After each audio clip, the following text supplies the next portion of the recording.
ಮನೆ ಆಗ್ತಪ್ಪ ವೀರಭದ್ರ ನಗರ ಮುಳಬಾಗಿಲು ಟೌನ್. ಇದರಲ್ಲಿ ಇದು ಬಂದು ಸರ್ವೆ ನಂಬರು ಆಲ್ರೆಡಿ 2005ರಲ್ಲಿ ಇಂಜೆಕ್ಷನ್ ಮಾಡಿರತ್ತೆ, ಮತ್ತೆ ರೀಸೆಂಟ್ ಆಗಿ ಇಂಜೆಕ್ಷನ್ ಆರ್ಡರ್ ಆಗಿರತ್ತೆ 23ರಲ್ಲಿ ತಿಂಗಳಲ್ಲಿ ಆಗಿದ್ರೇನು ಇವರು ಈ ತರ ಸ್ಟೇಷನ್ ಅಲ್ಲಿ ಕಂಪ್ಲೇಂಟ್ ಕೊಟ್ರೇನು ಅವ್ರು ರೆಸ್ಪಾನ್ಸ್ ಕೊಡ್ತಾ ಇಲ್ಲ, ನಮ್ಗೆ ಯಾರು ಸ್ಪಂದಿಸ್ತಾ ಇಲ್ಲ. ಮೇಲಾಧಿಕಾರಿಗಳು ದಯವಿಟ್ಟು ಇದನ್ನ ಪರಿಶೀಲಿಸಿ ನ್ಯಾಯ ಕೊಡಿಸಬೇಕಾಗಿ ಕೋರಿಕೊಳ್ಳುತ್ತೇನೆ.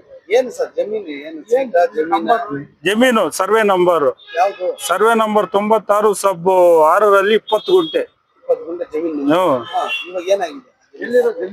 ಇಲ್ಲಿ ವೀರಭದ್ರ ನಗರ. ಏನಾಗಿದೆ ಅಂದ್ರೆ ಬೇರೆಯವರು ಪಾಯ ಆಗ್ತಾ ಇದ್ದಾರೆ. ಯಶೋದಮ್ಮ ಬಿನ್ ಮಾರ್ಕೊಂಡಪ್ಪ ಪಾಯ ಆಗ್ಬಾರ್ದು ಅಂತ ಕೋರ್ಟ್ ಅಲ್ಲಿ ಇಂಜೆಕ್ಷನ್ ಹಾಕ್ತಿವಿ. ಅಲ್ಲಿ ಅವರು ಆಲ್ರೆಡಿ ಇಂಜೆಕ್ಷನ್ ಆರ್ಡರ್ ಕೊಡ್ತಾರೆ. ಇಂಜೆಕ್ಷನ್ ಆರ್ಡರ್ ಕೊಟ್ರೇನು ಅಲ್ಲಿ ಕೆಲಸ ಮಾಡ್ತಾ ಇದ್ದಾರೆ. ಈ ಸೊತ್ತು ಅಂದ್ರೆ ಅದು ಬೋಗಸ್ ಮಾಡ್ಕೊಟ್ಟವ್ರೆ ಅಂದ್ರೆ ಅಗ್ರಿಮೆಂಟ್ ಸರ್ವೆ ನಂಬರ್ ಏನು ಮೆನ್ಷನ್ ಮಾಡಿಲ್ಲ ಅದ್ರಲ್ಲಿ. ಅದು ಪೇಪರೇ ಡೂಪ್ಲಿಕೇಟ್ ಮಾಡಿದ್ದಾರೆ.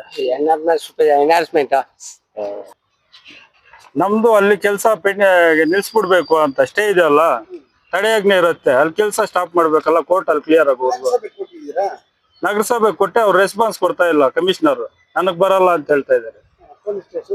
ಪೊಲೀಸ್ ಸ್ಟೇಷನ್ ಅಲ್ಲಿ NCR ಕೊಟ್ಟಿದ್ದಾರೆ, ಅವರು ರೆಸ್ಪಾನ್ಸ್ ಕೊಡ್ತಾ ಇಲ್ಲ. ಕೋರ್ಟ್ ಇಂಜೆಕ್ಷನ್ ಆರ್ಡರ್ ಎಲ್ಲ ಇದೆ ಕೋರ್ಟ್. ಅದು ಅಲ್ಲಿ ಕೆಲಸ ನಿಲ್ಸ್ಬಿಟ್ಟು ಅದು ಕೇಸ್ ಕ್ಲಿಯರ್ ಆಗೋವರೆಗೂ ಅಲ್ಲಿ ಕೆಲಸ ಮಾಡಿಸ್ಬಾರ್ದು. ಮೇಲಧಿಕಾರಿಗಳಲ್ಲಿ ಮನವಿ. ಸಂಬಂಧಿಕರಲ್ಲ, ಬೇರೆಯವರು. ಅವರು ಸಂಬಂಧ ಇಲ್ಲ.